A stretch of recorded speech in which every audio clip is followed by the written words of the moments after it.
ہم مسلمان صرف یہ نہیں مانتے کہ خدا ایک ہے، یہ کافی نہیں. مونوتھیزم کے معنی خدا ایک ہے، یہ ماننا کافی نہیں. ہم مسلمان مانتے ہیں توحید میں. توحید آتا ہے عربی لفظ وحدہ سے، مطلب یونیفیکیشن، مطلب وحدانیت، ٹو یونائٹ، ٹو کنسالیڈیٹ. صرف ایک خدا میں ماننا کافی نہیں ہے. اسلام میں توحید میں ماننا فرض ہے، اور توحید کے 3 قسمیں ہیں.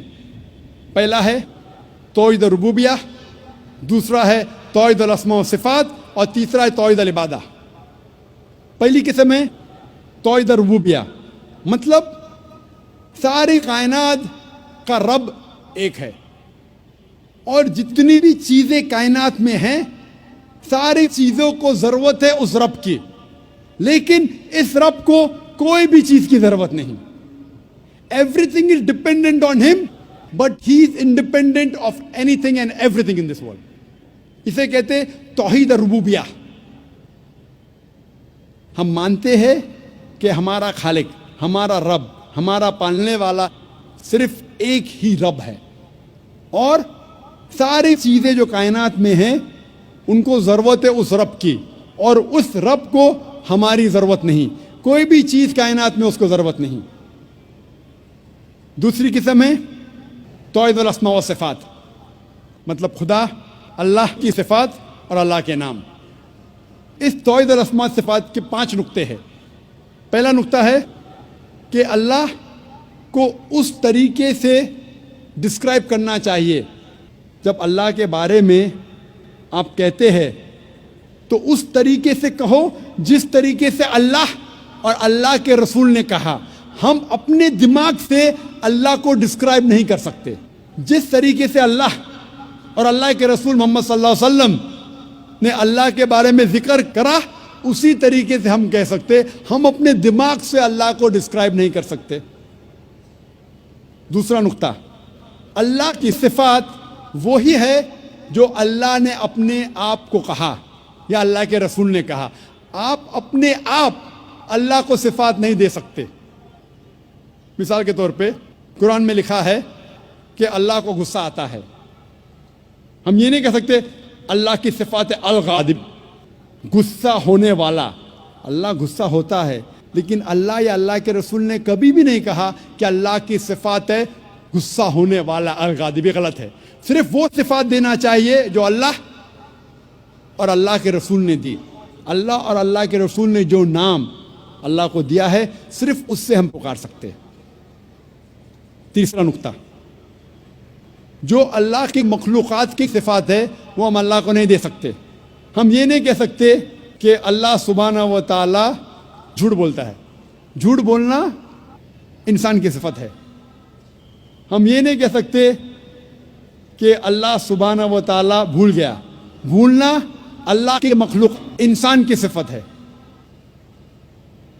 چوتھا نقطہ، اللہ کی صفات آپ اس کے مخلوقات کو نہیں دیکھ سکتے. جو اللہ کی صفات ہے، جو انسان ہے یا مخلوقات ہے، اس کو آپ نہیں دیکھ سکتے. آپ نہیں کہہ سکتے کیا میں جانتا ہوں ایک انسان جو لافانی ہے. لافانی اللہ کی صفات میں سے ہے. انسان لافانی ہو ہی نہیں سکتا. اور پانچواں نقطہ ہے کہ اللہ کا نام کسی انسان کو آپ نہیں دے سکتے.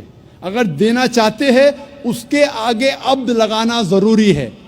مثال کے طور پہ آپ کسی انسان کو اللہ نہیں کہہ سکتے. کہنا ہے تو عبداللہ کہہ سکتے، اللہ کا عبد، اللہ کا بندہ. رحمان نہیں کہہ سکتے، عبد الرحمان کہہ سکتے کہ رحمان کا بندہ. اور آپ عبد کسی انسان کے آگے نہیں کر سکتے. آپ نہیں کہہ سکتے عبد الرسول، یہ غلط ہے. عبد، بندہ صرف اللہ کا ہو سکتا ہے انسان. یہ 5 نقطے ہیں توحید الاسماء و صفات کے. توحید کی تیسری قسم ہے توحید العبادہ، مطلب ہمیں صرف عبادت اللہ کی کرنا چاہیے، اس کے علاوہ کسی اور کی عبادت نہیں کرنا چاہیے. آپ اللہ کو رب مانتے، اللہ کو اچھے نام سے پکارتے، اچھے صفات دیتے، لیکن اللہ کے ساتھ کسی اور کو شریک کرے، کسی اور کی عبادت کرے تو یہ توحید العبادہ کے خلاف ہے. عبادت صرف اللہ کی ہونا چاہیے. اللہ کے علاوہ کسی اور کی عبادت کرے تو یہ توحید کے خلاف ہے۔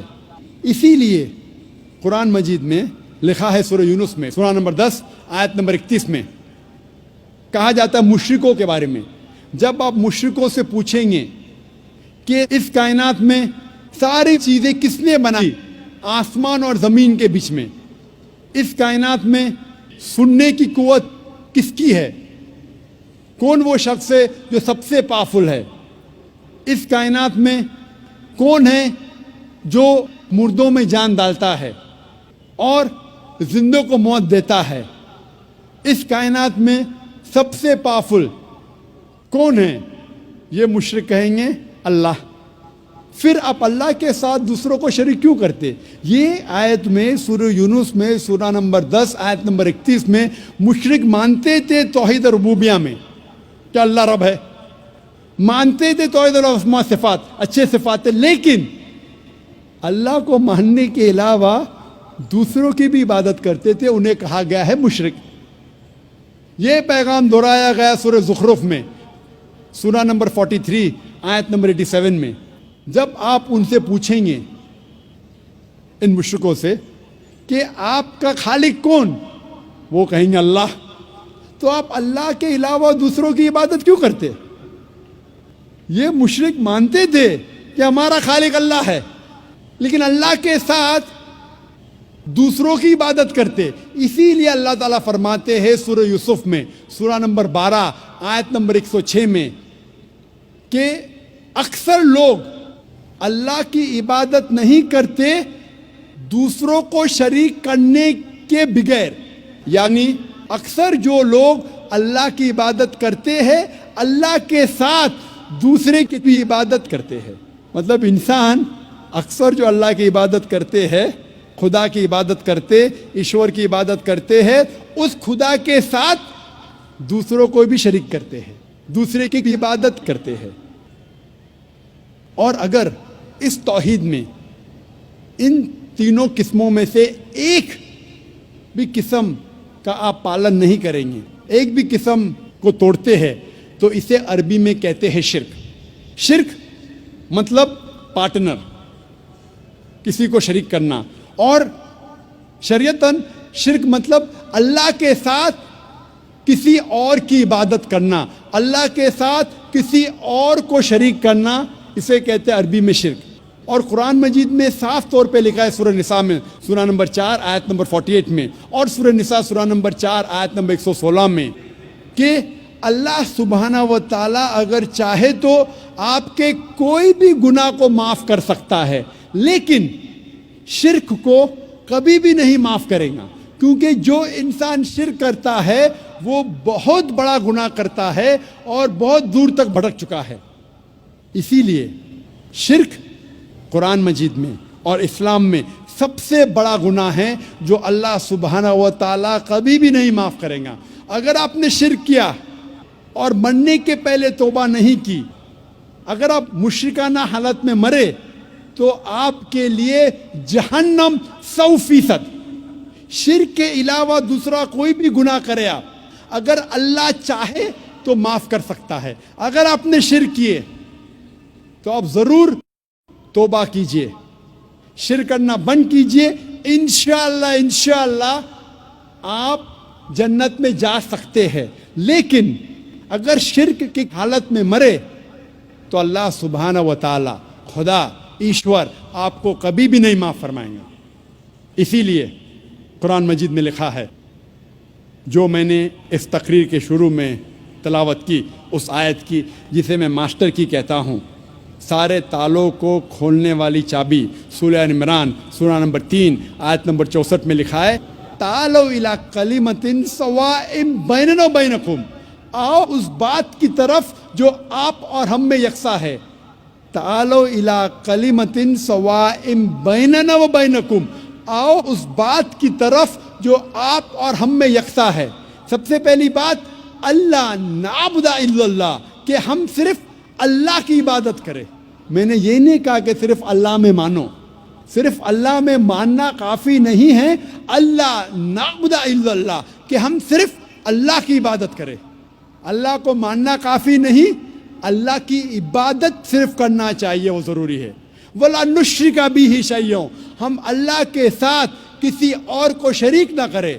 وَلَا يَتَّخِذَ بَعْضُنَا بَعْضًا أَرْبَابًا مِّن دُونِ اللَّهِ، کہ ہم آپس میں اللہ کے علاوہ کسی اور کو معبود نہ بنائیں، یہ ضروری ہے۔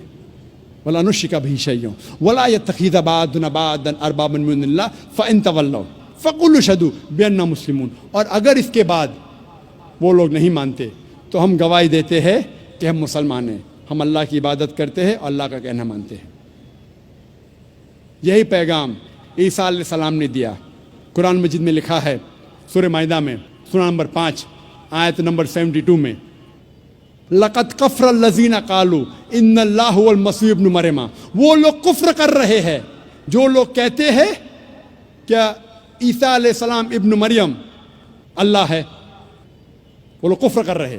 وقال المسیح، لیکن عیسیٰ علیہ السلام نے کہا یا بنی اسرائیل، اے بنی اسرائیل، اعبد اللہ، اللہ کی عبادت کرو، ربی و ربکم، جو میرا رب اور آپ کا رب ہے۔ انما یشرک باللہ، اگر اللہ کے ساتھ کسی نے دوسرے کو شریک کرا، فقد حرم اللہ علیہ الجنہ، جنت آپ کے لیے حرام ہو جائیں گی، وما وہ النار وما للظالمین من انصار، اور آپ کے لیے جہنم کی آگ ہے، اور ظالم کے لیے آخرت میں کوئی مددگار نہیں۔ عیسیٰ علیہ السلام فرماتے انما یشرک باللہ، اگر اللہ کے ساتھ کوئی کسی کو شریک کرتا ہے، فقد حرم اللہ علیہ الجنہ، جنت اس کے لیے حرام ہے، وما وہ النار وما للظالمین من انصار، اور اس کے لیے دوزخ کی آگ ہے، اور ظالموں کے لیے آخرت میں کوئی مددگار نہیں ہے۔ قرآن مجید میں اللہ تعالیٰ فرماتے ہیں سورہ انعام میں سورہ نمبر 6 آیت نمبر 108 میں کہ جو انسان غلط خدا کی عبادت کرتے ہیں آپ ان خداؤں کو گالی مت دو، ورنہ یہ لوگ جہالت میں اللہ کو گالی دیں گے۔ لکھا ہے قرآن مجید میں سورہ لقمان میں سورہ نمبر 31 آیت نمبر 27 میں، اگر آپ اس دنیا کے سارے جھاڑ کو قلم میں تبدیل کریں گے اور سارے سمندر 7 سمندر ملا کے اگر سیاہی میں تبدیل کریں گے، پھر بھی آپ ان سے اللہ سبحانہ و تعالیٰ کے شبد نہیں لکھ سکیں گے۔ اس تقریر کو میں ختم کرنا چاہتا ہوں اللہ سبحانہ و تعالیٰ کی آیت سے، سورہ حج سے، سورہ نمبر 22 آیت نمبر 73 میں، جہاں اللہ تعالیٰ فرماتے ہیں کہ اے لوگو اس بات کو سنو، جو کوئی آپ کے مددگار ہے اللہ کے علاوہ، اگر یہ سارے اکٹھا ہو گئے ایک مکھی کو بنانے کے لیے، پھر بھی یہ لوگ مکھی کو نہیں بنا سکیں گے، اور اگر مکھی کوئی کھانا ان سے چھینیں گے تو یہ لوگ اس کھانے کو بھی واپس نہیں لا سکیں گے۔ کمزور ہے وہ لوگ جو غلط خدا کی عبادت کرتے ہیں، اور کمزور لوگ ہیں وہ جس کی عبادت کرتے ہیں۔ وآخر دعوانا الحمدللہ رب العالمین۔